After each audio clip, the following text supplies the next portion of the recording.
안녕하세요. 정교회 성도여러분 반갑습니다. 김가루 목사입니다. 네, 하나님의 생명은 영원하죠. 하나님의 백성들의 생명도 영원합니다. 그래서 이 땅에서의 사명은 한시적이지만 이후의 삶은 영원하죠. 그래서 우리가 하나님의 백성이라면 우리의 생명이 다하는 날까지 생명이 중요하다고 생각하는 것이 아니라 사명이 중요하다고 생각해야 됩니다. 왜냐하면 사명이 한시적이지만 그 안에 하나님과 연결되었다면 그 사명 안에도 하나님께서 주신 영향력이 영원하기 때문입니다. 생명이 영원하다고 바라는 것보다는 사명이 영원히 남아서 그 영향력을 이제 드러내야 된다라고 생각하는 것이 하나님의 백성일 거라고 생각을 합니다. 오늘도 그런 마음으로 함께 은혜를 나누었으면 좋겠습니다. 오늘 열왕기하 20장 1절부터 11절 말씀 보겠습니다. 오늘 말씀은 이제 히스기야가 병들어 죽게 된 상황들을 얘기하는 건데 실은 이 역사적 순서가 좀 뒤바뀌어 있어요. 어제 말씀했던 아수르의 침략, 그러니까 아수르 왕의 사네립이 침공했던 사건 앞에 있었던 얘기예요. 마치 영화에서 과거를 회상하듯이 얘기하는 장면입니다. 마지막에 과거를 회상해서 다음 2편과 연결되는 것들을 좀 만들기 위해서 지금 히스기야가 병들었는데 그 병든 상황에서 하나님께서 고쳐주시고 그 고쳐진 상황에서 바벨론의 상황을 좀 이렇게 바벨론과 이렇게 친밀했던 상황이 결국에는 바벨론으로 남유다가 끌려가는 상황으로 연결되었다라는 것을 얘기하기 위해서 사네립 아수르 침공 그 전의 사건을 그 뒤에다가 놓은 것입니다. 그것을 알고 있어야 헷갈리지가 않아요. 그때 이제 1절에 보니까 그때 히스기야가 병들어 죽게 되매 아모스의 아들 선지자 이사야가 그에게 와서 그에게 이르되 여호와의 말씀이 너는 집을 정리하라 내가 죽고 살지 못하리라 이렇게 하셨습니다. 하나님께서 히스기야의 목숨을 데려가시기로 결정했어요. 그래서 너는 집을 정리하라. 이 집이라는 것은 삶의 터전도 그렇지만 히스기야에게 있었던 국가적인 그런 상황들을 말하는 것입니다. 남유다에게 있는 너의 왕권을 정리하라 이 말과도 같은 거예요. 그때 이제 히스기야가 기도를 하게 되죠. 히스기야가 낯을 벽으로 향하고 여호와께 기도하여 이르되 여호와여 구하오니 내가 진실과 전심으로 주 앞에 행하여 주께서 보시기에 선하게 행한 것을 기억하소서 하고 히스기야가 심히 통곡하더라. 히스기야가 모든 것을 내려놓고 사회적 모든 것을 차단하고 하나님 앞에 나아가서 전심과 진실함으로 기도했다라고 하는 것이죠. 그랬더니 그 결정이 하나님의 결정이 미뤄집니다.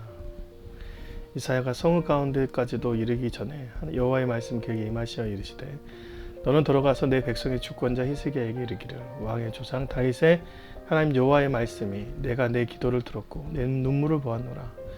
내가 너를 낫게 하리니 내가 3일 만에 여호와의 성전에 올라가겠다 했습니다. 하나님께서 히스기야의 눈물과 기도를 보았다라고 하는 것이죠. 근데 중요한 게 있어요. 누구의 조상이에요? 다윗 왕의 조상 다윗의 하나님. 지금 다윗을 칭하고 있는 거예요. 히스기야는 혈통적으로 다윗의 언약의 백성으로 이제 언약 백성으로서 지금 왕의 혈통을 받고 있는 사람이다라고 얘기를 하는 거예요. 다른 사람이 떠나 있는 사람, 우상을 섬기는 사람이 기도했으면 받지 않았을 것인데 어제 말씀에서도 언약 가운데 임하신 하나님의 섭리, 이끌어 주심을 보았다 했잖아요. 그런 것처럼 히스기야가 했던 모든 삶의 형태가 언약 백성 다윗과 함께하는 삶을 살기 때문에 다윗의 조상이었다라고 얘기를 하는 것이죠. 그래서 15년을 더 살게 합니다. 내가 내 날에 15년을 더할 것이며 내가 너와 이 성을 아수르 왕의 손에서 구원하고 내가 나를 위하고 또 내 종 다윗을 위함으로 이 성을 보호하리라 하셨더라 했습니다. 예. 하나님께서 15년이라는 더 생명을 주셨어요. 더 많은 시간을 주면 좋겠는데 딱 15년을 기한을 주신 거예요. 참 우리가 만약에 이제 생명을 부지하고 나서 얻고 나서 다시 15년만 산다고 하면 또 카운터가 되는 거잖아요. 그런데 하나님께서는 그에게 이렇게 줬습니다. 이 상황에서 하나님께서 주신 귀한 메시지 가운데 뭐냐면 하나님께서는 히스기야를 살리시는 것이지만 그 가운데 하나님께서 주시는 귀한 남유다의 혈통을 지키시는 분이시라는 것을 15년 더 살게 한다는 것은 실은 역사적으로 보면은 이제 그렇게 뭐 긴 세월은 아니지만 하나님께서 15년 동안 히스기야에게 더 남유다에 할 일이 있다라고 얘기를 하는 것과 마찬가지입니다. 그래서 이 남유다에 있었던 히스기야를 통해서 할 일을 하나님께서 주신 것이죠. 사명을 주신 것입니다. 그런데 그 사명을 다시 어떻게 줬어요? 히스기야의 진실과 전심된 눈물과 기도로 이루어낸 것이죠. 하나님께서는 하나님의 백성들의 삶을 받으시고 기도를 받으십니다. 그래서 그 결정을 미루시는 거예요. 우리가 생각할 수 있습니다. 하나님의 결정이 잘못됐는가? 여러분, 하나님의 백성은 지금 죽으나 15년 후에 죽으나 영원한 안에 있습니다. 그냥 하나님께서 이 사람, 하나님의 백성을 데려가는 것은 실은 사명이 다했기 때문에 데려가는 거예요. 그런데 히스기야는 15년에 더 사명이 남아있기 때문에 남겨주셨고 더 맡겨주셨기 때문에 하나님께서 그 가운데 연장시켜 준 것입니다. 하나님이 이사야를 통해서 말을 하죠. 이사야가 이르되 여호와께서 하신 말씀을 응하게 하실 일에 대하여 여호와께로부터 왕에게 한 징표가 임하여 해 그림자가 10도 나아갈 것이니까 혹 10도 물러갈 것이니까. 해 십자가를 한번, 해 그림자를 한번 보면 이런 식으로 되어 있습니다.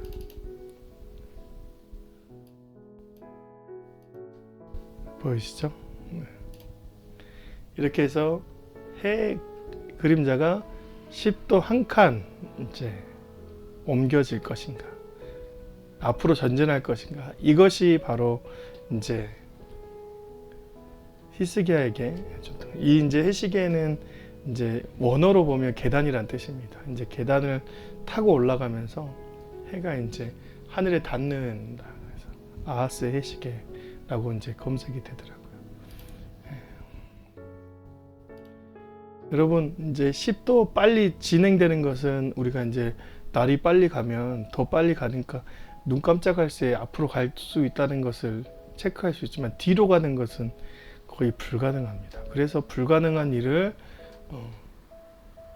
말하는 히스기야가 대답하여 그림자가 10도를 나아가기는 쉬우니 그래야 할 것이 아니라 10도가 뒤로 물러갈 것이면 이라 하니라. 선지자 이사야가 여호와께 간구하며 아하스의 해시계 위에 나아갔던 해 그림자를 10도 뒤로 물러나게 했더라. 하나님이 하셨어요. 여러분, 여호수아 때에도 해가 멈췄던 적이 있습니다. 물론 이제 멈추는 것도 일이 굉장히 복잡하잖아요. 우리가 전체를 생각하면 태양 하나가 멈춰진 게 아니라 온 우주가 멈추는 것입니다. 시간이 멈춘 거예요. 그런데 그 시간을 뒤로 옮길 수 있는 유일한 분이 하나님이세요.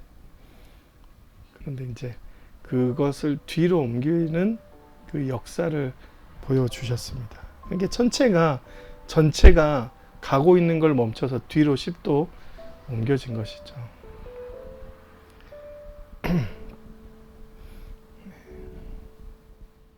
이런 일들을 통해서 이제 히스기야는 더 하나님을 의지하고 이후에 왔던 아수르의 위협에도 담대하게 하나님을 의지할 수 있었던 것 같습니다. 오늘도 주님은 정말 못하실 일이 없으신 분이고 뿐만 아니라 하나님께서는 하나님의 백성은 기도를 반드시 들으신 분입니다.